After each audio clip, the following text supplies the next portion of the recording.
எல்லோருக்கும் வணக்கம். கிராம உத்தியோகத்தர் சேவைக்கு ஆட்சேர்ப்பு செய்வதற்காக நடாத்தப்படுகின்ற போட்டி பரீட்சையின் முதலாவது வினாத்தாள் மொழி பிரயோகம் மற்றும் கிரகித்தல் என்று அழைக்கப்படுகிற வினாத்தாளுக்கான மூன்றாவது வழிகாட்டல் செயலமர்வு இன்றைக்கு. இந்த வினாத்தாளினுடைய 6 உரைப்பகுதிகளை ஏற்கனவே நாங்கள் பார்த்து நிறைவு செய்திருக்கிறோம். இதில் புதிதாக இருக்கிற பிள்ளைகளுக்காக சொல்லுகிறேன், தரப்பட்டுள்ள ஒவ்வொரு உரைப்பகுதியினதும் பிரதான கருத்தை ஒரு சிறு வாக்கியத்தில் எழுதவும், இந்த பொருள்படும் வகையில் வெவ்வேறு விதமாக கேள்விகள் கேட்கப்படலாம். தரப்பட்ட உரைப்பகுதியை இயன்றவரை சுருக்கி ஒரு வாக்கியத்தில் எழுதுக, தரப்பட்ட உரைப்பகுதியை ஒரு தனி வாக்கியத்தில் எழுதுக. இந்த மாதிரியாக கேட்டால் நீங்கள் ஆக குறைந்தது 9 சொற்கள், ஆகக்கூடியது 13 சொற்கள் என்கிற பீச்சுக்குள்ள உங்களுடைய வாக்கியம் இருக்க வேணும். மிக முக்கியமாக இலக்கணத்தவர்கள் இருக்கக்கூடாது.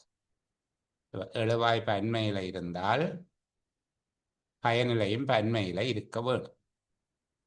நிகழ்வுகள் இடம் பெற்றது என்று எழுதி போடக்கூடாது, இடம் பெற்றன.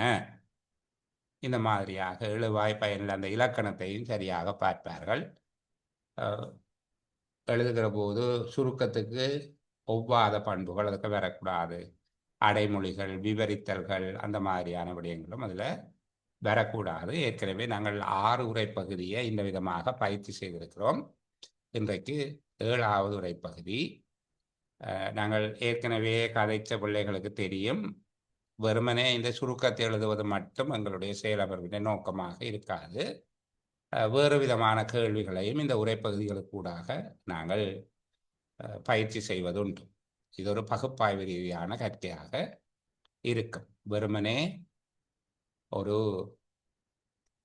சாராம்சத்தை எழுதுவதற்கான தனி முயற்சி ஒன்றாக இது இருப்பதில்லை. அந்த விடயத்தை நீங்க பார்த்துக்கொண்டாச்சு. சரியா? சரி, இப்போ நாங்கள் செஷனுக்குள்ள போவோம். இந்த 7வது உரைப்பகுதி உங்களுக்கு காட்சிப்படுத்தப்பட்டிருக்குது. நானும் நீங்களும் சேர்ந்து வாசிப்போம். இலங்கையில் உள்ள அரச பல்கலைக்கழக கல்வி முறைமை பொருளாதார வளர்ச்சி தேவைப்பாடுகளுடன் அணிப்படுத்தப்படாவிடின் நாடு விடாப்பிடியான தேர்ச்சி இடைவெளிகள் மற்றும் பொருத்தப்பாடின்மை என்பவற்றை எதிர்நோக்கி பொருளாதார வளர்ச்சிக்கு மேலும் தடங்கல்களை ஏற்படுத்திவிடும். எழுத படிக்க தெரிந்த ஆற்றலை மட்டும் உள்ளடக்கிய பொதுவான கல்வி அறிவு வீதமானது இலங்கையில் உயர்வாக காணப்பட்ட போதிலும் நாட்டின் விஞ்ஞானம், தொழில்நுட்பவியல், பொறியியல் மற்றும் கணிதவியல் ஆகிய பாடங்களின் அறிவு மட்டம் புத்தாக்கத்தினால் வழிநடாத்தப்படும் வளர்ச்சியை எய்துவதற்கு போதுமானதாக காணப்படவில்லை. திரும்பவும் வாசிப்போம். இலங்கையில் உள்ள அரச பல்கலைக்கழக கல்வி முறைமையை பொருளாதார வளர்ச்சி தேவைப்பாடுகளுடன் அணிப்படுத்தப்படாவிடின் நாடு விடாப்பிடியான தேர்ச்சி இடைவெளிகள் மற்றும் பொருத்தப்பாடின்மை என்பவற்றை எதிர்நோக்கி பொருளாதார வளர்ச்சிக்கு மேலும் தடங்கல்களை ஏற்படுத்திவிடும். எழுத படிக்க தெரிந்த ஆற்றலை மட்டும் உள்ளடக்கிய பொதுவான கல்வி அறிவு வீதமானது இலங்கையில் உயர்வாக காணப்பட்ட போதிலும் நாட்டின் விஞ்ஞானம், தொழில்நுட்பவியல், பொறியியல் மற்றும் கணிதவியல் ஆகிய பாடங்களின் அறிவு மட்டம் புத்தாக்கத்தினால் வழிநடாத்தப்படும் வளர்ச்சியை எய்துவதற்கு போதுமானதாக காணப்படவில்லை. சரி, நான் 2 தரம் வாசிச்சிருக்கிறேன். இந்த வினாத்தால் ஏற்கனவே பதிவிடப்பட்டிருப்பதன் காரணமாக பிள்ளைகளும் தனியாக வாசித்திருப்பார்கள் என்று நம்பிக்கொள்கிறேன். சரி, இப்போ இந்த உரையாசிரியர் இந்த பகுதியை ஏன் எழுதுகிறார்? உரைப்பகுதி எழுதிய உரையாசிரியருடைய நோக்கம் என்ன? ரேவதி, கதைங்க. இலங்கையின் கல்வி வளர்ச்சிக்கு இந்த இலங்கையின் பொருளாதார வளர்ச்சிக்கு கல்வியின் பங்களிப்பு எப்படி இருக்குன்னு சொல்ல வராரு. இன்னும் கொஞ்சம் விளக்கமா சொல்லுங்களே.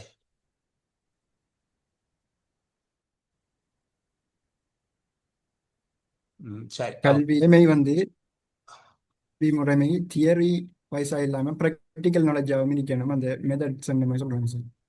திருப்பி சொல்லுங்க அபி. இலங்கையில் அந்த கல்வி முறைமை அந்த எழுத்து அந்த தியரி வைஸானதாக இல்லாம டெக்னாலஜி சயின்ஸ் ரீதியான ப்ராக்டிக்கல் நாலேஜோட இருக்கணும்ன்ற மாதிரி ஆசிரியரோட நோக்கம் காணப்படுது சார். ஓகே, சபி பேசுங்க. என்ன சொல்றாருண்டா, இந்த எழுத்தறிவுல மட்டும் தான் இளங்கட கல்வி வளர்ச்சி இருக்குதாம். ஆனா அந்த புத்தாக்கம் புதுசா உண்ட வழி நடத்துறதுக்கானது போதுமானதாக இல்லை என்று சொல்றாரு. அதுல வளர்ச்சி அடையணும்ங்கிறது சுட்டி காட்டுறாரு. அது அவருடைய கருத்தா நோக்கமா? ஒரு நோக்கம் அந்த இளங்கட கல்வி வளர்ச்சி புத்தாக்கத்தை நோக்கியதா இருக்கணும்ங்கிறத சுட்டி காட்டுறது. இலங்கையினுடைய கல்வி வளர்ச்சி புத்தாக்கத்துக்கு ஏற்றதாக இருக்க வேணும் என்பதை சுட்டி காட்டுவது அவருடைய நோக்கமாக இருக்குது. ஓரளவுக்கு ஏற்றுக்கொள்ளலாம். நான் ஸ்ரீசங்கர் போன வகுப்புல காணியில போல இருந்தது. அதாவது இலங்கையின் கல்வி நடைமுறை சார் வந்து நாட்டின் பொருளாதார வளர்ச்சிக்கு ஏற்ற வகையில இல்லை. ஒரு பட்டறிவு இல்லாத மாதிரி கல்வி அறிவு அது ஒரு மாற்றம் கொண்டு வரணும் கல்வித்துறையில். அப்படி மாற்றம் வந்தா தான் பொருளாதார வளர்ச்சி அடையும்ன்றதை அவர் மறைமுகமா சொல்ல வர்றாரு சார். அப்ப அவருடைய நோக்கம் என்று சொல்லுங்க. இப்ப இதுக்குள்ள இந்த சாராம்சத்தை விடுவோம். அவர் ஏன் இதை எழுதுகிறார்? என்ன எழுதுகிறார் அல்ல, ஏன் எழுதுகிறார்?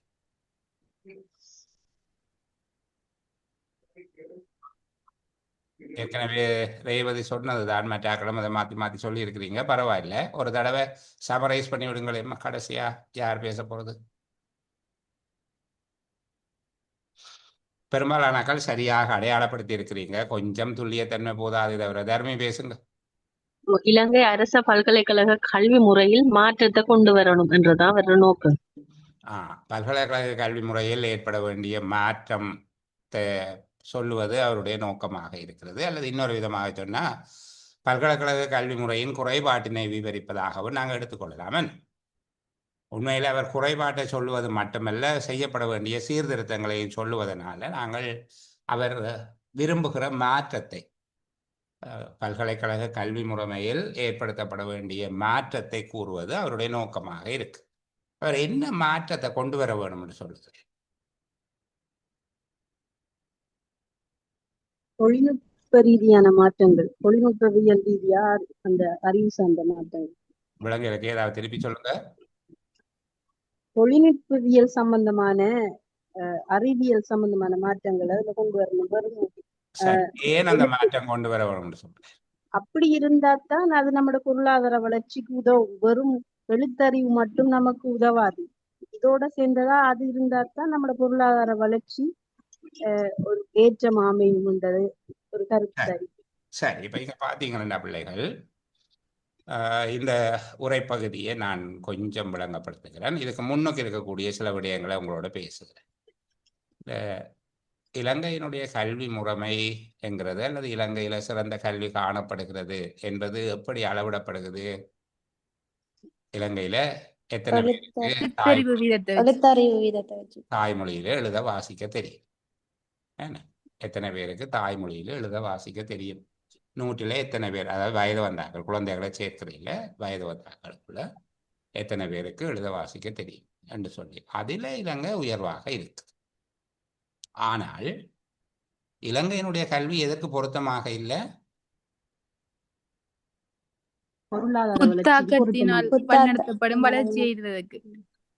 இதை நான் இன்னும் உங்களுக்கு விளங்குற மாதிரி சொல்லுறேன் பிள்ளைகள். இலங்கையில நிறைய பேர் வேலை இல்லாம இருக்கணும். இலங்கையில நிறைய பேர் வேலை இல்லாம இருக்கணும்.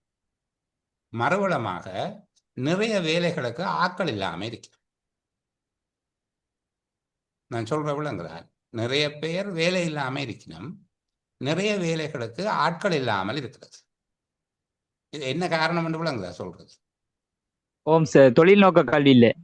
அந்த வேலைக்குரிய கல்வி தகமே வேட்டை இல்லை. இப்போ உதாரணத்துக்கு இலங்கையில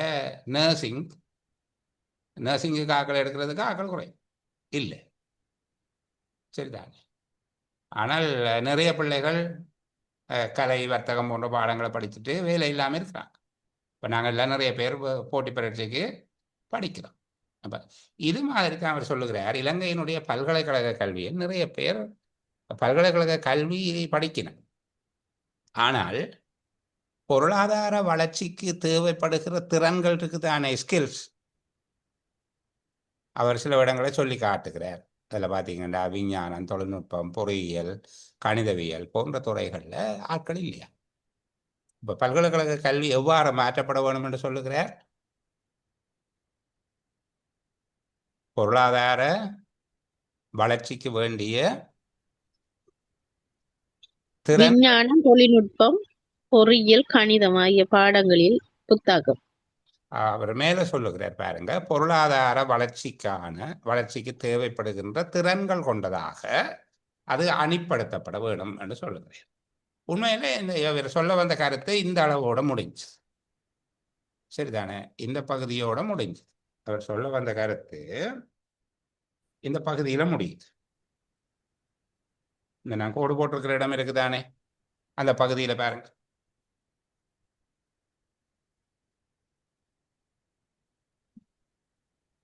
கீழே இருக்கிறது அது தொடர்பான ஒரு விளக்கம் தான் சொல்லப்பட்டிருக்கு. இப்போ இங்கு அரச பல்கலைக்கழக கல்வி பொருளாதார வளர்ச்சிக்கான அல்ல பொருளாதார வளர்ச்சிக்கு தேவையான திறன்களை கொண்டதாக மாற்றி அமைக்கப்படுதல் வேண்டும். இதுதான் அவற்றை பிரதானமான கருத்து. பல்கலைக்கழக கல்வி இங்க இலங்கையில் உள்ள அரச பல்கலைக்கழக கல்வி என்று சொல்லுகிறார். சரி, நாங்கள் அரச பல்கலைக்கழக கல்வி முறை, அரச பல்கலைக்கழக கல்வி முறைமை 4 சொல்லு வந்துட்டு ஏன்னா பொருளாதார வளர்ச்சிக்கு தேவையான தேர்ச்சிகளை கொண்டதாக அணிப்படுத்தப்பட வேண்டும் அல்லது சீரமைக்கப்பட வேண்டும். இதில் இருக்கிற வார்த்தை தான் எழுத வேணும் என்று இல்லை, கொண்டதாக சீரமைக்கப்படுதல் வேண்டும். பொருளாதார வளர்ச்சிக்கு வேண்டிய தேர்ச்சிகளை கொண்டதாக இலங்கையின் அரச பல்கலைக்கழக கல்வி முறை சீரமைக்கப்பட வேண்டும். எந்த பக்கத்துக்கு நீங்கள் எழுவாய வச்சுக் கொள்றீங்களோ அது பிரச்சனை இல்லை. இலங்கையின் அரச பல்கலைக்கழக கல்வி முறைமை, இலங்கையின் அரச பல்கலைக்கழக கல்வி முறைமை 5 சொல் வந்துட்டு பொருளாதார வளர்ச்சிக்கு வேண்டிய தேர்ச்சிகளை கொண்டதாக சீரமைக்கப்பட வேண்டும். அப்படி எழுதுகிற போதே ஒரு 14 சொல்லு வர பார்க்குது. இன்னும் சுருக்க வேணும். அரச பல்கலைக்கழக கல்வி முறைமை பொருளாதார வளர்ச்சிக்கான தேர்ச்சிகள் கொண்டதாக சீரமைக்கப்பட வேண்டும். இவ்வளவுதான் பிரதானமான கருத்து. கீழே சொல்லுகிறார், எல்லாம் எழுத படிக்க தெரிஞ்ச அந்த கல்வி முறைமை சிறப்பாக இருந்தாலும் இந்த சில பாடங்கள், அதாவது ஒரு கிரியேட்டிவிட்டி, புத்தாக்கம், புதிதாக விடயங்களை உருவாக்கக்கூடிய வல்லமை கொண்ட திறன்கள் மட்டுப்பாடாக தான் இருக்கு. அந்த வகையில் வளர்ச்சியை அடைவதற்கு, எய்துவதற்கு அந்த வளர்ச்சியை பெற்றுக்கொள்வதற்கு போதுமானதாக இல்லை. இப்போ இங்கே உரையாசிரியருடைய நோக்கம் இலங்கையின் பல்கலைக்கழக கல்வி முறையில் மேற்கொள்ள வேண்டிய மாற்றங்களை எடுத்துரைப்பது. அதான் நோக்கம். நோக்கம் தெரிஞ்சால் சுருக்கம் எழுதுற சுகம். அதுக்காக நாங்கள் உரைப்பகுதியை கண்டவுடனே கேட்கறது ஏன் எழுதி இருக்கிறார். Excuse me sir. சொல்லுங்கம்மா. என்னன்னு சொன்னா சார், நான் ஏற்கனவே இதுல சுருக்கத்தை எழுதியிருந்தேன் சார். அது இந்த வகையில பிள்ளைன்னு சொல்லுவீங்களா? வாசிப்போமா. இலங்கையின் அரச பல்கலைக்கழக கல்வி முறையில் மாற்றம் ஏற்படுத்தாமல் எழுத படிக்க மாத்திரம் கொண்டமைந்த கல்வி நாட்டின் பொருளாதார வளர்ச்சியை எட்டுவதற்கு போதுமானதாக இல்லை. இப்போ என்ன சொல்றீங்க? எத்தனை சொல்லு வந்திருக்கு உங்களுக்கு? முதல்ல இது 14 சொல்ல வருது. 14 சொல்லு வருதா? திரும்ப வாசிங்கம்மா. இலங்கையின் அரச பல்கலைக்கழக கல்வி முறையில் மாற்றம் ஏற்படுத்தாமல் எழுத படிக்க மாத்திரம் கொண்ட கல்வி நாட்டின் பொருளாதார வளர்ச்சியை எட்டுவதற்கு போதுமானதாக இல்லை. கணிசமான அளவுக்கு அது சரி, அது பெரிய தவறு அல்ல. அந்த கல்வி முறைமை மாற்றப்பட வேண்டும் என்கிறது அதுக்குள்ள இருக்குது. அது தவறான விட இல்லை. அந்த எழுத படிக்க தெரிந்த கல்வி அப்படி என்று சொல்லி அவர் அதை கீழே விளங்கப்படுத்துகிறார். என்னென்றா இலங்கையின் கல்வி அறிவு வீதம் இலங்கையில உயர்வாக இருக்குது. ஆனா பல்கலைக்கழக கல்வி சம்பந்தமா சொல்லிக்குள்ள எழுத படிக்க தெரிஞ்சதை அவர் கீழே விளங்கப்படுத்துறார். இந்த இலங்கையில எல்லாருக்கும் எழுத வாசிக்க எல்லாம் தெரியும், ஆனா இந்த பாடங்கள்ல மட்டுப்பாடு இருக்கு என்பது ஒரு விளக்கம் தான். அந்த பகுதியை தவிர்த்தாலும் பெரிய பிரச்சனை அல்ல. சரிதான். Okay sir. ஆனா கணிசமான அளவுக்கு சரியம்மா. இப்ப அதுல ஓகே சார். பிள்ளை சொல்றது இல்லை இல்லை இதெல்லாம் ரொம்ப பிள்ளை என்று சொல்ற மாதிரி இல்லை. ஆஃபியா ஆஃபியா சரியா இருக்கிற தெரியல, சொல்லுங்கம்மா. ஓம் சார், நான் எப்படி இருந்து எழுதியிருந்தேன் சொல்லுங்க சார். பல்கலைக்கழக கல்வி முறைமையில் புத்தாக்கத்தினை ஏற்படுத்துவதனூடாக பொருளாதார வளர்ச்சி அடைதல். புத்தாக்க திறன்கள் என்று சொல்லுவோம். அதுல புத்தாக்கத்தை ஏற்படுத்துவதல்ல, புத்தாக்க திறன்களை. என்ன? ஓம் சார், அது சரி வரும். அப்படி எழுதணும். புத்தாக்க திறன்கள் அந்த கல்வியில இருக்கணும். அதனாலதான் புத்தாக்கம் வரும். புத்தாக்கம் என்றால் கிரியேட்டிவிட்டி வரும். புதுசு புதுசா ஏதாவது கண்டுபிடிப்பாங்க, நாட்டை முன்னேற்றுவாங்க. அப்போ இலங்கை பல்கலைக்கழக கல்வி முறை புத்தாக்கத்துக்கு ஏற்ற திறன் கொண்டதாக மாற்றி அமைக்கப்பட வேண்டும் என்று எழுதினாலும் சரி. Okay sir. அது சரி. கிரேட். அப்போ 2 பிள்ளைகள் பதில்கள் இருக்காங்க, கணிசமான அளவுக்கு சரி. மற்றது இதுக்கு ஒரே மாதிரியாகவே வராது. நான் சொல்லுகிற விடயம் உங்களோட சுருக்கத்தில் இருக்கோண்டு பார்க்கணும். இலங்கையின் பல்கலைக்கழக கல்வி முறை பொருளாதார வளர்ச்சிக்கு வேண்டிய தேர்ச்சிகளை கொண்டதாக அல்லது புத்தாக்க திறன்கள் கொண்டதாக சீரமைக்கப்படுதல் வேண்டும் என்று எழுதுவது இன்னும் சிறப்பாக இருக்கும். அது நல்ல வசனம், அழகாடு இருக்கிறீங்க. புத்தாக்கம் அந்த கல்வியில் ஏற்படுத்துவதில்லை, கல்வியில புத்தாக்க திறன்கள் அதுக்குள்ளாலதான் புத்தாக்கம் வேற. அது சரி. சரி, நான் அடுத்த பகுதி போடுறேன். இப்போ பிள்ளைகள் கணிசமான அளவுக்கு அதை விளங்கி கொண்டிருக்கிறீங்க. 8வது உரைப்பகுதியை வாசிப்பேன். நாங்கள் இன்றைக்கு இந்த பேப்பரை நிறைவு செய்ய வேணுமே. நான் ஒரு 10 கேள்வியை 3 வகுப்பில் முடிக்க முடியலை என்றால் வெளியே இருக்கிறாங்க சிரிப்பாங்க. அந்த ரொம்ப நேரம் ஆளட்டுமாம் அந்த மாதிரி யோசிப்பாங்க. சரியா? அப்போ நாங்கள் பெரும்பாலான பிள்ளைகள் எழுதியும் வச்சிருப்பாங்க. அவங்களோட விடைகளோட இதை சரி பார்த்து கொள்வது நல்லது. வாசிப்போம்மா.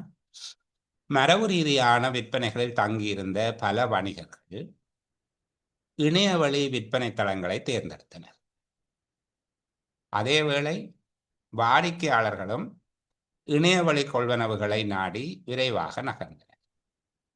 முடக்கலுடன் COVID-19 துரித பரவலை தடுப்பதற்கு பொதுமக்களின் பயணங்கள் கட்டுப்படுத்தப்பட்டதனால், வெளியிடங்களுக்கு செல்வது கட்டுப்படுத்தப்பட்டதனால் இணையவழி கொள்வனவுகளுக்கு மக்கள் அதிக அளவில் மாறிக்கொண்டனர்.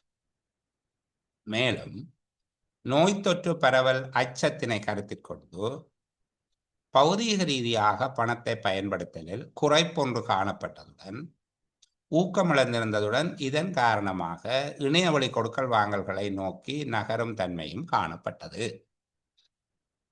இன்னும் ஒரு தடவை திருப்பி வாசிப்போமா.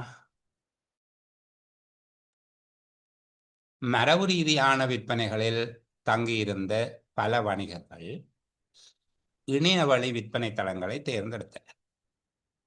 அதேவேளை வாடிக்கையாளர்களும் இணையவழி கொள்வனவுகளை நாடி நகர்ந்தனர்.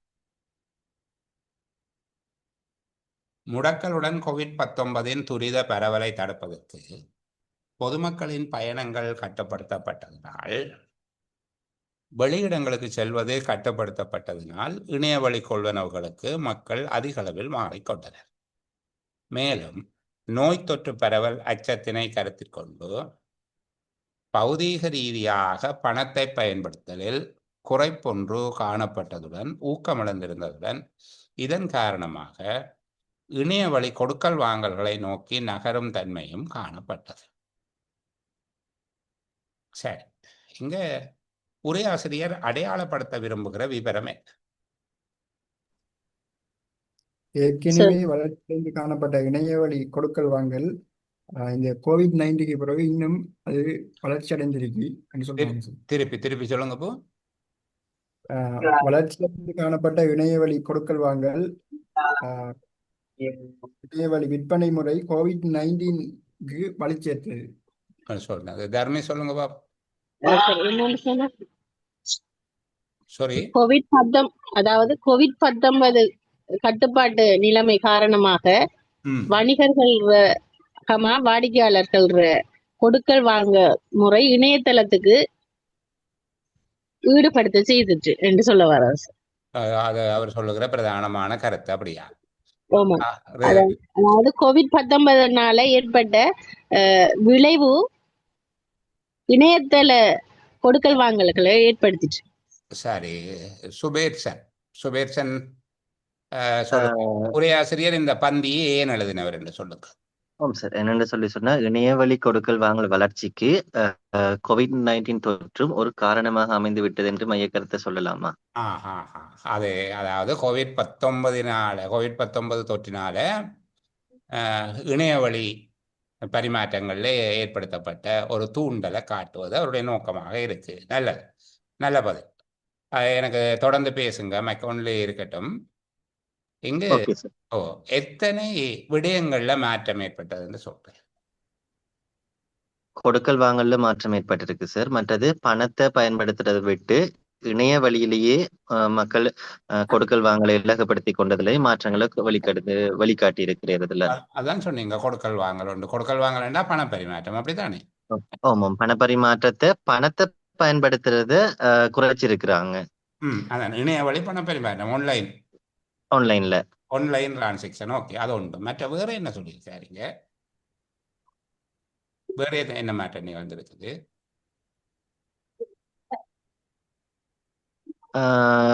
மக்கள் முடக்கப்பட்டிருந்த நாடி அவங்க அடுத்த பக்கமா இணைய வழிக்கு அவங்க முழுதும் செல்ல வேண்டியதாக ஒரு நிர்பந்தத்துக்கு தள்ளப்பட்டிருக்காங்க. சரி, பாப்போம்.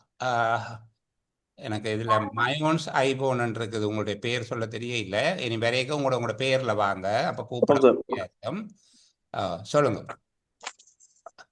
இங்க எத்தனை விடயங்கள் நிகழ்ந்ததாக சொல்லப்பட்டிருக்கு? எத்தனை மாற்றங்கள் நிகழ்ந்திருக்கு? கொண்டு வந்து இணைய சொல்லுங்க. வழியில மக்கள் இணைய வழியில பொருட்களை வாங்குறது அதிகரித்து காணப்படுகிறது. மற்றது மக்கள் பண பயன்பாட்டை குறைத்து அதனையும் இணைய வழியிலேயே பயன்படுத்துறதுக்கு அதிகரித்து காணப்படுகிறது. அப்ப இப்படி ஒரு விடயம் இதில் சொல்லப்பட்டிருக்குது. வணிகர்கள் இணைய வழி விற்பனை தளங்களை தேர்ந்தெடுத்தனர். அதேவேளை வாடிக்கையாளர்களும் இணைய வழி கொள்வனவுகளை நாடி விரைவாக நகர்ந்தனர். இங்க விற்பனைக்கு அவர்கள் போனார்கள், வாடிக்கையாளர்கள் கொள்வனவுக்கு போனார்கள் என்று சொல்லப்படுகிறது. அதை நீங்க எத்தனை விடயமா எடுக்கிறீங்க? அது ரெண்டையும் ஒரு விடயமா எடுக்கலாம் தானே சார்? எப்படி எடுக்கிறீங்க? நாங்க இப்ப என்ன சொல்றது, இப்ப எங்களுடைய ஒரு எப்படி அதை அந்த வார்த்தையை சொல்லுங்க.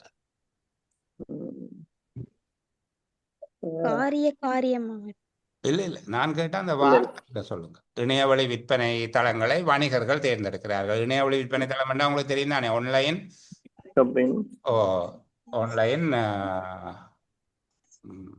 இப்போ கொடுக்கல் வாங்கல் தானே சார்? அப்படி வராதா?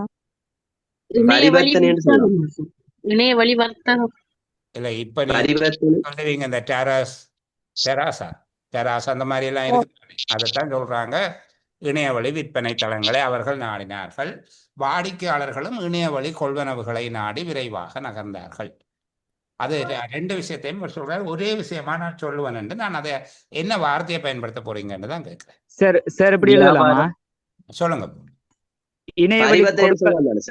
யார் 3-4 பேர் கதைக்கிறீங்க? சிந்துஜன் கதைங்க கேட்போம். பரிவர்த்தனை என்று சொல்லலாம் தானே சார்? ஏறத்தாழ அது சரியானது. சுபேர்சன் சொல்லுங்க. வர்த்தகம் ஏன்னா இணைய வழி வணிகம், இணைய வழி வர்த்தகமோ வணிகமோ, அதாவது விற்பனையும் கொள்வனவும் செய்கிற போது வியாபாரம் அதுக்கு பேர்.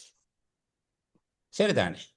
விற்பனையும் கொள்வனவும், ஒரு ஆள் விற்கிறார், மற்றவர் வாங்குறார், அதை நாங்கள் வியாபாரம் அல்லது வணிகம் என்று சொல்லுவோம். இணைய வழி வணிகம் அது பொருள் பரிமாற்றம் சம்பந்தப்பட்டது. இரண்டாவது என்ன பரிமாற்றத்தை பற்றி இங்க சொல்லுகிறார்? இரண்டாவது பணப்பரிமாற்றம். அப்ப இணைய வழி பொருட்பரிமாற்றம், பணப்பரிமாற்றம் என்ன என்கிற 2 விடயங்கள் நிகழ்ந்ததாக சொல்லுகிறார். இந்த 2 விடயங்களை தூண்டிய எத்தனை காரணிகள் சொல்லப்பட்டிருக்கு? கோவிட்-19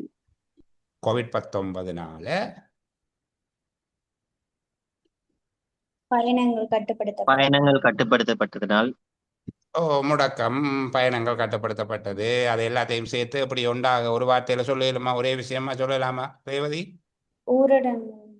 ஊரடங்கு சட்டமா இல்லையே. பயண கட்டுப்பாடு ம், தடைகள்.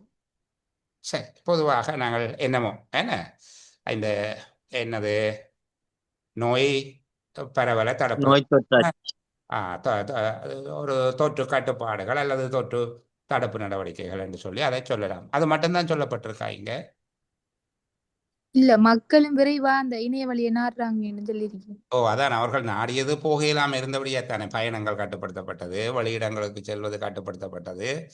அதனால தான் இணைய வழிக்கு போகிறாங்க. ஆகவே நோய் தொற்று கட்டுப்பாடுகள் இல்ல சார், ஏற்கனவே சொல்லி தானே இருக்காங்க. அவங்க நகர்றாங்க, திருப்பி கோவிட் வந்ததுக்கு பிறகுதான் இந்த நிறைய பேர் வராங்கன்னு சொல்லி. விளங்கையிலம்மா முதல் என்ன நகர்றாங்கன்னு சொல்லியிருக்கு. முதல்ல அதுல அவங்க வாடிக்கையாளர்கள் இணைய வழி கொள்வன விரைவாக நகர்ந்தனர், முடக்கலுடன் தான் திருப்பி இன்னும் இது சேராக என்று சொல்லுது. மேலேயே நகர்ந்தவர்கள்ன்றதுக்கான காரணம் அங்க சொல்லப்பட்டிருக்குது. இந்த இந்த கோட்டுக்கு கீழே மேலே இருக்கிற பகுதியா சொல்றீங்க? ஓ சார். ம் ம் ம் அது ஏன் நகர்ந்தன்னு சொல்லி அதுக்கு காரணம் சொல்லி இருக்கிறாங்களா? மரபு ரீதியானதை தவிர்த்து அது அந்த நவீன முன்னேற்றங்கள், அந்த டெக்னாலஜி வளர்ச்சியால் அப்படி மாறுறத சொல்றாங்களா? மரபு ரீதியான விற்பனைகளில் தங்கியிருந்த பல வணிகர்கள் இணையவழி விற்பனை தளங்களை தேர்ந்தெடுத்தனர். அதேவேளை வாடிக்கையாளர்களும் இணையவழி கொள்வனவுகளை நாடி விரைவாக நகர்ந்தனர். விற்கிறவர்களும் ஆன்லைன் பிஸ்னஸுக்கு போகிறாங்க, வாங்குறவங்களும் ஆன்லைன் பிஸ்னஸுக்கு போகிறாங்க, விரைவாக போகிறாங்க. சரிதானே? அதுக்கு காரணம் என்ன சொல்லப்பட்டிருக்கு நினைக்கிறீங்க? அதுக்கு காரணம் சொல்லல சார், ஆனா திருப்பி அது இன்னும் அதிகரிக்கிறதுக்கு தான் அந்த கோவிட் காரணம் என்று சொல்றாங்க. அப்படியா? பண பயன்பாடு வந்து குறைஞ்சபடியா, நான் கையில யூஸ் பண்ற காசு வந்து குறைஞ்சபடியா? இல்ல சார், இருந்த இடத்துல இருந்து இந்த ஷார்ட் டைம்ல நம்மட குறுகிய நேரத்துல கொடுக்கல் வாங்கல செய்யலாம். உண்மையில பிள்ளைகள் அந்த மேல சொல்லப்பட்டதுக்குரிய விளக்கம் தான் கீழே சொல்லி இருக்கான் பாருங்க. அதாவது வணிகர்கள் இணையவழி விற்பனைக்கு நாடு போகிறார்கள், வாடிக்கையாளர்கள் இணையவழி கொள்வனவுகளை விரைவாக நகர்ந்தார்கள். முடக்கலுடன் என்றது என்ன சொல்லுகிறது? முடக்கல் மற்றும் பயண கட்டுப்பாடு, அவ்வளவுதான். முடக்கலுடன் என்றால் இந்த முடக்கலோடு தான் இன்னும் அதிகரித்தது என்பதல்ல, மேலே சொல்லப்பட்டதுக்கு விளக்கம் தான் கீழே சொல்லியிருக்கிறாங்க. முடக்கலுடன் COVID-19 துரித பரவலை தடுப்பதற்கு பொதுமக்களின் பயணங்கள் கட்டுப்படுத்தப்பட்டதனால், வெளியிடங்களுக்கு செல்வது கட்டுப்படுத்தப்பட்டதனால் இணையவழி கொள்வனவுகளுக்கு மக்கள் அதிக அளவில் மாறிக்கொண்டனர். அது மேலே நடந்ததுக்கான விளக்கத்தை திருப்பி சொல்றாங்க. முடக்கலும் பயண கட்டுப்பாடும் இவற்றின் காரணமாக பயணங்கள் மட்டுப்படுத்தப்பட்டது அல்லது வெளியிடங்களுக்கு போகிறது கட்டுப்படுத்தப்பட்டதாலே அவர்கள் அந்த மாற்றம் நிகழ்ந்ததுக்கு காரணம் அது சொல்லப்பட்டிருக்கு. சரி, அது ஒரு விடயத்தை நாங்கள் சொல்லுவோம். தொற்று கட்டுப்பாட்டு நடவடிக்கைகள், தொற்று கட்டுப்பாடு என்ன, நோய் தொற்று கட்டுப்பாடு அல்லது COVID-19 பரவல் கட்டுப்பாடுகள், அது ஒரு காரணம். வேற காரணங்கள் சொல்லப்பட்டிருக்கா?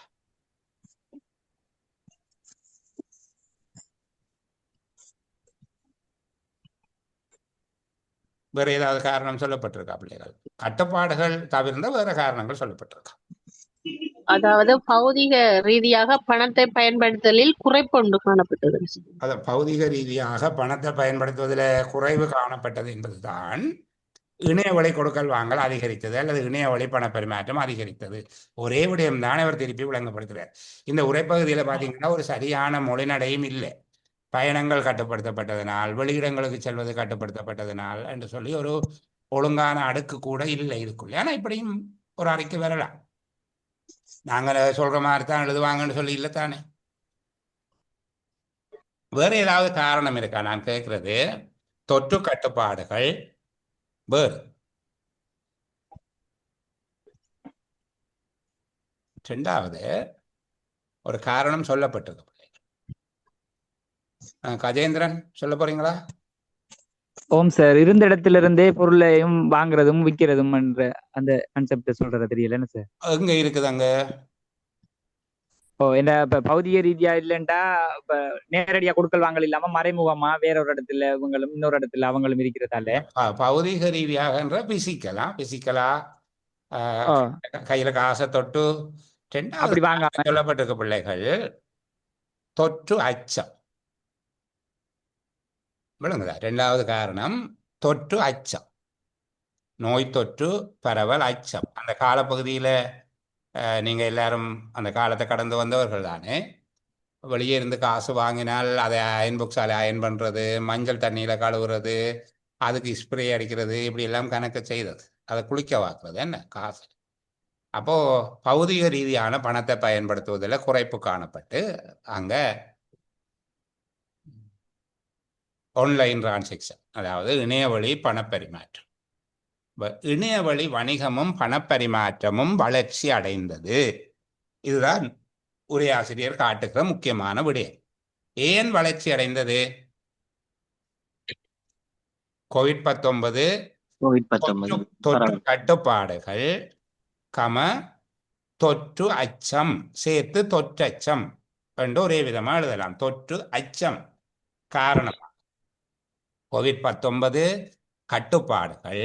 கோவிட்-19 கட்டுப்பாடுகள் என்றால் எங்களுக்கு அந்த மற்ற எல்லாம் வந்துடும், முடக்கல், பயணம் கட்டுப்படுத்தப்பட்டது எல்லாம். ஏன்னா கோவிட்-19 கட்டுப்பாடுகள், தொற்று அச்சம் அல்லது நோய் தொற்று அச்சம். நோய் தொற்று ஒரு சொல்லுதானே. நோய் தொற்று அச்சம் காரணமாக இணையவழி வணிகமும் பணப்பரிமாற்றமும் வளர்ச்சி அடைந்தன. சரியா?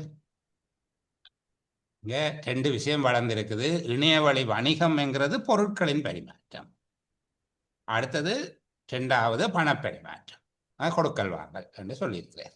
இப்போ நாங்கள் கோவிட்-19 கட்டுப்பாடுகள் ரெண்டு சொல்லு வந்துட்டு, கோவிட்-19 அது ஒரு சொல்லு, கட்டுப்பாடுகள். அடுத்தது நோய் தொற்று அச்சம், அதில் ஒரு காம போட்டா காணும், மற்றும் எழுத தேவையில்லை. கோவிட்-19 கட்டுப்பாடுகள், நோய் தொற்று அச்சம் காரணமாக இணையவழி வணிகமும் பணப்பரிமாற்றமும் விரைவாக வளர்ச்சி அடைந்தன. இந்த விரைவாக என்கிறத போடைக்குள்ள ஒரு பிரச்சனை ஒன்று வரும், அது ஒரு அடைமொழியாக மாறிடும். சரிதானே? அடைமொழியாக மாறிவிடும். இப்போ சுருக்கத்தில் ஒரு அடைமொழி வரக்கூடாது என்கிறது ஒரு அடிப்படையான விஷயம். இப்போ விரைவாக வளர்ச்சி அடைந்தது என்பதை சொல்லாவிட்டால் இதில் இருக்கிற கருத்து அடிபட்டு போயிடும். இப்போ சில நேரங்களில் நாங்கள் அடைமொழியை பயன்படுத்துறதா பயன்படுத்துவது இல்லையா என்கிற ஒரு சந்தேகம் வார நேரத்தில் நீங்கள் பயன்படுத்தாமலே விடுங்க. சரிதானே?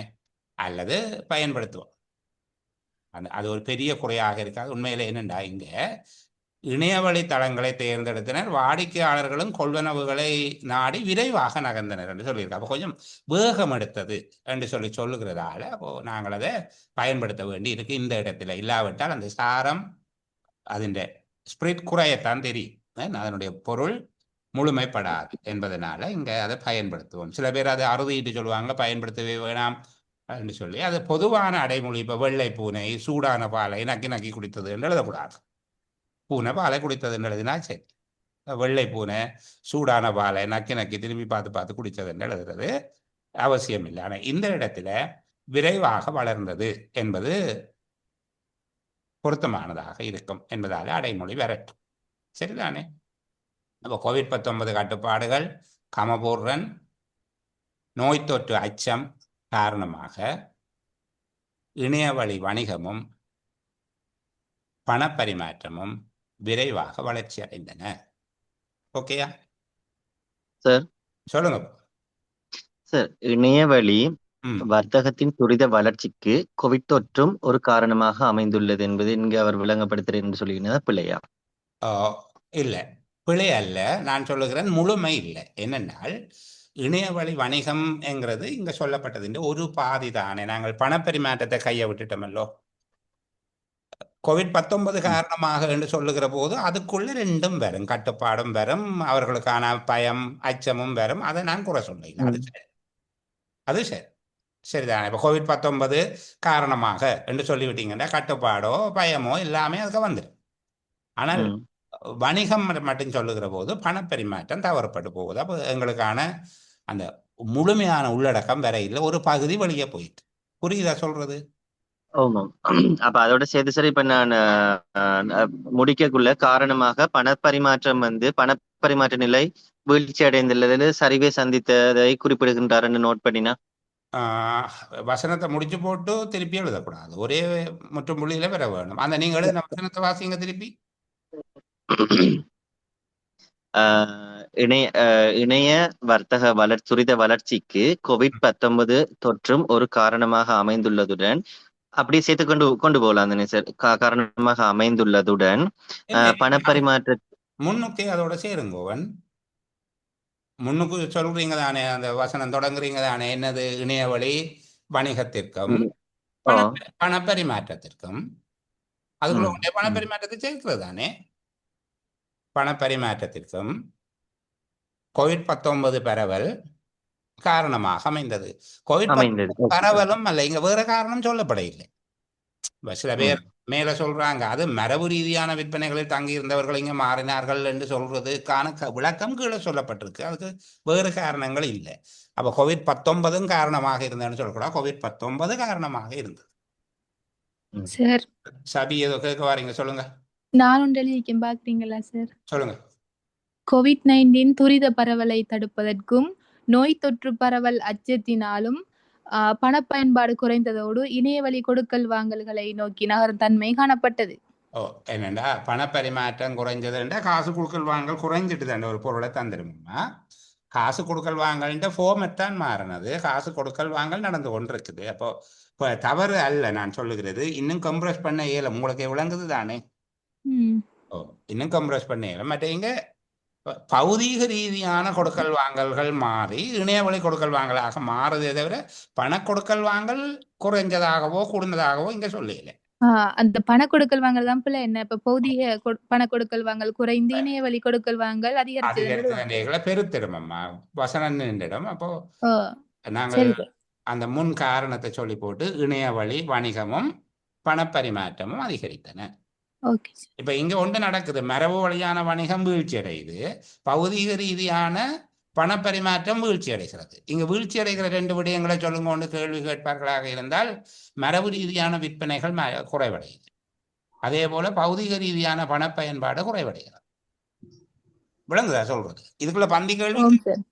மரபு ரீதியான விற்பனைகள் குறைவடைகிறது, பௌதீக ரீதியான பணப்பயன்பாடு குறைவடைகிறது. அதிகரிக்கிற விடயங்கள் சொல்லுங்கோ என்று கேட்டால், இணையவழி விற்பனை கொள்வனவு, இணையவழி கொடுக்கல் வாங்க, இந்த ரெண்டு விடயங்களும் அதிகரிக்குது. இவற்றை தூண்டிய காரணிகளை என்று கேட்டால் COVID-19 கட்டுப்பாடுகளும் நோய் தொற்று அச்சம். அவ்வளவு தூரத்துக்கு அந்த பந்தியை நாங்கள் விளங்கி கொண்டு வந்தோம். இதுக்குள்ள ஒரு 3 கேள்வி கேட்டால் விடை எழுதக்கூடியதாக இருக்கும். சாஹில், ஃபாத்திமா, ஹிவா ஏதோ கேட்க வாரீங்க? நான் எழுதினது சரியான COVID-19 காரணமாக வாடிக்கையாளர்கள் இணைய வழி கொள்வனவுகளை நாடி விரைந்தனர். பயணங்கள் வெளியிடங்களுக்கு செல்வது கட்டுப்படுத்தப்பட்டதனால் இணைய வழிக்கு மாறிக்கொண்டனர். COVID தொற்று காரணமாக இணையவழி பயணமும் பணம் பரிமாற்றமும் வளர்ச்சி அடைந்தது. 3 முற்றுப்புள்ளி வருதம்மா, அப்படி எழுதக்கூடாது, தனி வாக்கியத்துல தானே எழுத வேணும். 3 முற்றுப்புள்ளி வரக்கூடாது தானே. மற்றது ஒரு 12-13 சொல்லுக்கு மேல போகாதுங்கோ. இப்போ உங்களுக்கு நான் நினைக்கிறேன் நீங்க எழுதினதுக்கும் நாங்கள் கண்டுபிடித்த விடைக்கும் இடையில இருக்கிற வித்தியாசத்தை புரிஞ்சு கொண்டிருப்பீங்க. நாங்கள் போக போக சரியாயிரும். Don't worry. நான் இருக்கிற இன்னொரு 10 நிமிஷம் இருக்குது, இந்த 2 உரைப்பகுதியையும் பார்க்க விரும்புகிறேன். அங்கால போகும்னா சரி. 2016 மொத்த தேசிய பால் உற்பத்தி 16.6% பால்மா இறக்குமதி வீழ்ச்சிக்கு எதிராக 319.8 மில்லியன் லீட்டர்களுக்கு அதிகரித்திருந்தது. 2019 ஆண்டளவில் பால் உற்பத்தியில் தன்னிறைவு அடைந்து கொள்வதற்கு அரசாங்கத்தின் முயற்சிகளும் இறக்குமதி செய்யப்பட்ட பால்மா நுகர்வுக்கு ஏற்ற மட்டத்தில் இல்லை என்று நுகர்வோர் மத்தியில் நிலவிய நம்பிக்கையற்ற தன்மையுமே காரணங்களாகும். இது நுகர்வோர் கேள்வியை உள்நாட்டு பால்மாவுக்கும் திரவ பாலுக்கும் சார்பாக மாற்றியது. திருப்பியும் வாசிக்கிறேன். 2016 மொத்த தேசிய பால் உற்பத்தி 16.9% பால்மா இறக்குமதி வீழ்ச்சிக்கு எதிராக 19.8 மில்லியன் லீட்டர்களுக்கு அதிகரித்து இருந்தது. 2019ஆம் ஆண்டளவில் பால் உற்பத்தியில் தன்னிறைவு அடைந்து கொள்வதற்கு அரசாங்கத்தின் முயற்சிகளும் இறக்குமதி செய்யப்பட்ட பால்மா நுகர்வுக்கு ஏற்ற மட்டத்தில் இல்லை என்ற நுகர்வோர் மத்தியில் நிலவிய நம்பிக்கையற்ற தன்மையுமே காரணங்களாகும். இது நுகர்வோர் கேள்வியை உள்நாட்டு பால்மாவுக்கும் திரவ பாலுக்கும் சார்பாக மாற்றியது. என்னுடைய முதலாவது கேள்வி, இங்கு உரையாசிரியர் விவரிக்கின்ற நிகழ்வு எந்த காலப்பகுதிக்குரியது? 2016. 2016. சரி, அங்க அவர் விவரிக்கிற நிகழ்வை சொல்லுங்க சுபீர்சன், என்ன நடந்திருக்கு அந்த காலப்பகுதியில்? அதாவது சார் 2016 வந்து அரசாங்கம் திட்டமிடுது 2019 தாங்க வந்து பால் உற்பத்தியில தன்னிறைவு அடையணும் என்று சொல்லி.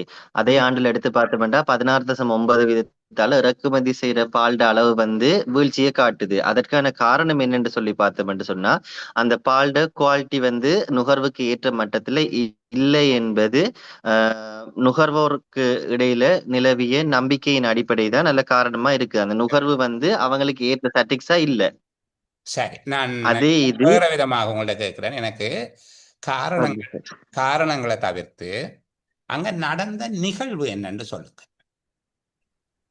2016 பால் உற்பத்தி வந்து 19.9% வீழ்ச்சி அடைஞ்சிருக்கிறது ஒரு நிகழ்வா சொல்லப்படுது. அடுத்தது வந்து திருப்பி சொல்லுங்க. பால் உற்பத்தியில இறக்குமதி செஞ்சிருக்காங்க 2016 இறக்குமதி செஞ்சது வந்து 16.9%. நீங்க சொன்ன காலப்பகுதி 2016ங்கிறத நான் ஏற்றுக்கொண்டேன். 2016 என்ன நிகழ்வு நடந்திருக்கு அல்லது எத்தனை நிகழ்வு நடந்திருக்கு? 2 நிகழ்வு நடந்திருக்கு. ஒன்று பால் இறக்குமதி ஒன்று வீழ்ச்சி அடைஞ்சிருக்குது. அதே இது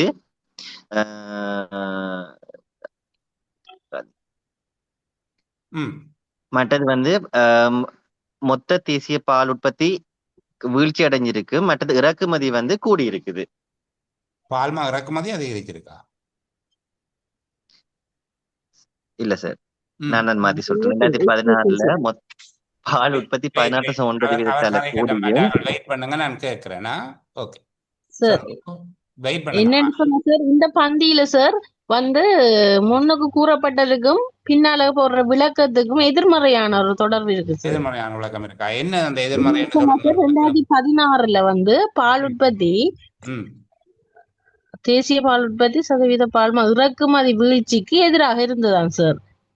அதாவது சார், பால் உற்பத்தி அதிகரிச்ச நிலைமையை காட்டுது. ஏன்னா 16.9% பால்மா இறக்குமதி வீழ்ச்சிக்கு வீழ்ச்சிக்கு எதிராக என்று சொன்னா அப்படி சார். எதிராக என்று சொன்னா சார், அதாவது சார் உற்பத்தி கூடி இருக்கு சார். சரியா சார்? 2016 உற்பத்தி கூடினது தான் இவங்க இறக்குமதி வீழ்ச்சிக்கு எதிராக இருந்ததுன்னு சொல்றாங்க சார். எனக்கு விளங்கக்கூடிய மாதிரி இது உங்களுக்கு விளங்குது. சரி, எனக்கு விளங்குற மாதிரி சொல்லணுமே. 2016 உற்பத்தி கூடி இருக்கு சார், இறக்குமதி குறைஞ்சிருக்கு. எந்த உற்பத்தி கூடி இருக்கு? பால்மா தேசிய உற்பத்தி. சாரி, தேசிய பால் உற்பத்தி சார். பால்மா இறக்குமதி வீழ்ச்சி அடைஞ்சிருக்கு. தேசிய பால் உற்பத்தி எப்படி அதிகரிக்குது விலங்கையில?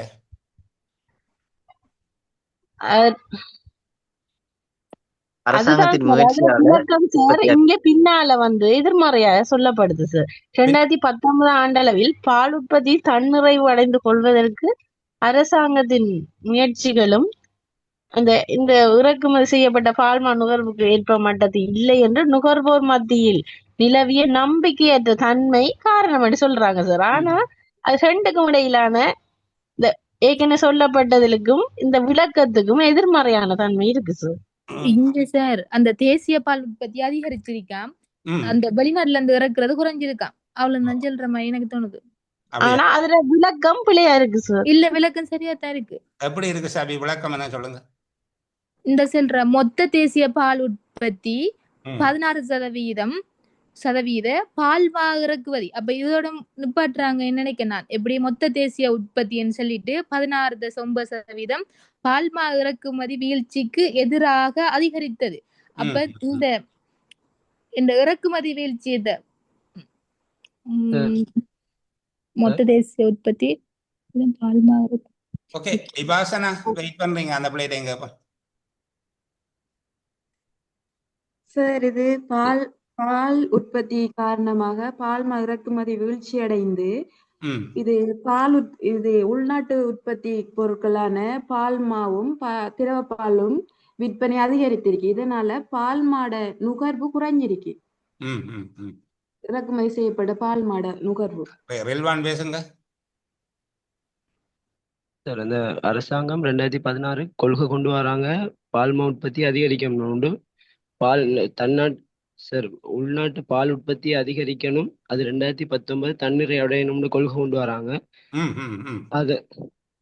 அதுக்கு ஏத்தாற் போல அதுக்கு வழிவகுத்தது என்னன்னா, வெளிநாட்டுல இருந்து இறக்குமதி செய்யற பால் குவாலிட்டி இல்லைன்னு சொல்லியும், அதுக்கு மக்கள் மத்தியில அதுல நம்பிக்கை தன்மை இல்லாம போனதாலையும் சாதகமா உள்நாட்டு உற்பத்தி அதிகரிக்குது. Sorry sir. ஒரு சொல்லுங்க சார். என்னன்னு சொன்னா இல்ல சார், முதல் நான் ஆரம்பத்துல சொன்னது புள்ள சார். பால்மா இறக்குமதி வீழ்ச்சிக்கு எதிரானதுன்னு சொன்னா அதிகரிச்சிருக்கு சார். இறக்குமதி தான் அதிகரிச்சிருக்கு சார். சரி, அப்ப கவனிங்க பிள்ளைகள். சரி, இறக்குமதி கவனிங்க. நான் கழிக்கிறேன். நீங்க என்ன எவ்வளவு கழிச்சிட்டீங்க? 2016 மொத்த தேசிய பால் உற்பத்தி 319.8 மில்லியன் லிட்டர்களுக்கு அதிகரித்திருந்தது. சரியா? 2016 மொத்த தேசிய பால் உற்பத்தி 319.8 மில்லியன் லிட்டர்களுக்கு அதிகரித்திருந்தது. பால்மா இறக்குமதி 16.9% வீழ்ச்சியை கொண்டிருந்தது. இதுதான் இந்த பகுதியினுடைய பிரதானமான விளக்கம். அவர் அதை மிக்ஸ் பண்ணி இடையக்க கொண்டு வந்து தேசிய பால் உற்பத்தி பால்மா இறக்குமதி வீழ்ச்சிக்கு எதிராக அதிகரித்திருந்தது என்று சொல்லி ஒரு விதமாக அந்த வசனத்தை எழுதின உடனே நீங்கள் இது கூடுது இது குறையுது என்கிறதுல ஒரு சரியான குழப்பம். ஆரம்பத்துல சொன்னதான் சரி சார், இடையில சொன்னது சரியா? டைவர்ட் பண்ணிட்டாங்க சார். இல்ல அவங்க எழுதினவனும் டைவர்ட் பண்ணி தான் அதை எழுதி வச்சிருக்கான். சில பேர் இது 2019 ஆண்டளவில் தானே இது நடந்தது என்று சொல்லி சொல்கிறோம். அப்படி அல்ல. அரசாங்கம் 2016 ஒரு கொள்கையை கொண்டு வருது. 2019 தன்னிறைவு அடைய வேணும் என்று சொல்லி, பாலில் தன்னிறைவு அடைய வேணும் என்று சொல்லி ஒரு கொள்கையை கொண்டு வருது. அது ஒரு காரணம். ரெண்டாவது, அங்கரில் மனிதர்களுக்கு ஒவ்வாத கெமிக்கல் ஏதோ இருக்குது என்று சொல்லி அந்த காலப்பகுதியில் ஒரு கதை ஒன்று பரவிட்டு, இறக்குமதி செய்யப்பட்ட பால்மா நுகர்வுக்கு ஏற்ற மட்டத்தில் இல்லை என்பது இரண்டாவது காரணம். அப்ப 2 காரணங்களினால, ஒன்று பால் உற்பத்தியில தன்னிறைவு அடைந்து கொள்வதற்கான அரசாங்கத்தினுடைய முயற்சிகள், இரண்டாவது இறக்குமதி செய்யப்பட்ட பால்மா நுகர்வுக்கு ஏற்ற மட்டத்தில் இல்லை என்று நுகர்வோர் மத்தியில் நிலவிய நம்பிக்கையற்ற தன்மை என்றால் அந்த பால்மாவிலே அவர்களுக்கு நம்பிக்கை இல்லாத தன்மை. இதனால அவர்கள் என்ன செய்கிறார்கள்டா, வெளிநாட்டு பால்மாவுக்கு பதிலாக உள்ள இருந்த இந்த ரத்தி இந்த மாதிரியான உள்நாட்டு பால்மாவுக்கும் திரவ பாலுக்கும் மாறுகிறார்கள். அப்ப கீழே இருக்கிறது இந்த நிகழ்வு நடந்ததுக்கான காரண காரியங்கள் பற்றிய விளக்கம். பிரதானமாக இங்க சாராம்சம் என்ன? 2016 மொத்த தேசிய பால் உற்பத்தி அதிகரித்ததுடன் பால்மா இறக்குமதி வீழ்ச்சி அடைந்தது. சுருக்கத்துல புள்ளி விவரங்கள் தேவையில்லை, சரிதானே? 2016 தேசிய பால் உற்பத்தி அதிகரித்ததுடன் பால்மா இறக்குமதி வீழ்ச்சி அடைந்தது. 2016 தேசிய பால் உற்பத்தி அதிகரித்ததுடன் பால்மா இறக்குமதி வீழ்ச்சி அடைந்தது. 10 சொல்லுக்குள்ள வருது. இதுக்கு மேல காரணங்கள் எல்லாத்தையும் சொல்லிக் கொண்டு போவமாக இருந்தால் பெரிய பந்தியாகிடும், ஒரு தனி வாக்கியத்துக்குள்ள எழுத முடியாது, சரிதானே? அரச கொள்கை, இறக்குமதி பால்மா மீதான நம்பிக்கையினம் என்று எழுதினா இன்னும் ஒரு 5 சொல்லு கூட வந்து. அப்ப நாங்கள் அது காரணங்களை தவிர்த்து கொண்டு மிகச் சுருக்கமாக பிரதான கருத்து தானே கேட்டது. கேள்வி என்ன? பிரதான கருத்தை எழுதுவோம். பிரதான கருத்து 2016 தேசிய பால் உற்பத்தி அதிகரித்ததுடன் பால்மா இறக்குமதி வீழ்ச்சி அடைந்தது என்பதாக எழுதிக்கொள்ளே. இப்ப புரியுதா பிள்ளைகள்லாம்? இது இப்படி குழப்பமான பந்தியை தேடி எடுத்து நான் அன்றைக்கும் சொன்னான் உங்களுக்கு. கிட்டத்தட்ட இதை போல ஒரு 3 மடங்கு உரைப்பகுதிகளை தேடி எடுத்து பிறகு அதை நீக்கித்தான் இப்படி கண்டுபிடிச்சோன்னு செய்யும். சரி, அப்போ நான் இந்த அளவோடு இன்றைக்கு நிறைவு செய்து கொள்ளுகிறேன். அடுத்த 8 மணிக்கு இன்னொரு டீமோட பேச வேணும். நாங்கள் இன்னொரு பொழுதில்லை, இதை விட மகிழ்வான பொழுதுகளை சந்தித்துக் கொள்வோம். மற்றது பிள்ளைகள் உரிய வகையில் அந்த குழுவிலே அவர்கள் அறிவுறுத்தல் வழங்கியிருக்கிறார்கள். சிராஜ், அஃப்ரோஸ் என்னுடைய குரூப்லையும் போட்டிருக்கிறேன். நீங்கள் உங்களுடைய கட்டணத்தை செலுத்தி அல்லது கட்டணத்தை செலுத்துவதற்கு தாமதம் ஏற்படும் என்றால் அதை பற்றி தெரியப்படுத்தி உங்களுடைய தொடர்ந்து இணைந்திருப்பதை உறுதிப்படுத்தி கொள்ளுங்க. செஷனை தவற விடாதீங்க, ஊக்கமாக படிங்க. யார்கிட்ட படிக்க வேணும் என்பதை நீங்கள் டிசைட் பண்ணுங்க. அதை நான் ஒன்றும் கட்டாயப்படுத்த மாட்டேன், ஆனால் பிள்ளைகள் தொடர்ந்து படியுங்க. சரிதானே? சரி, இந்த அளவோடு நான் இன்றைக்கு நிறைவு செய்து கொள்ளுகிறேன். இன்னும் ஒரு அழகான பொழுதில் சந்திப்போம். பாய் பாய், குட் நைட்.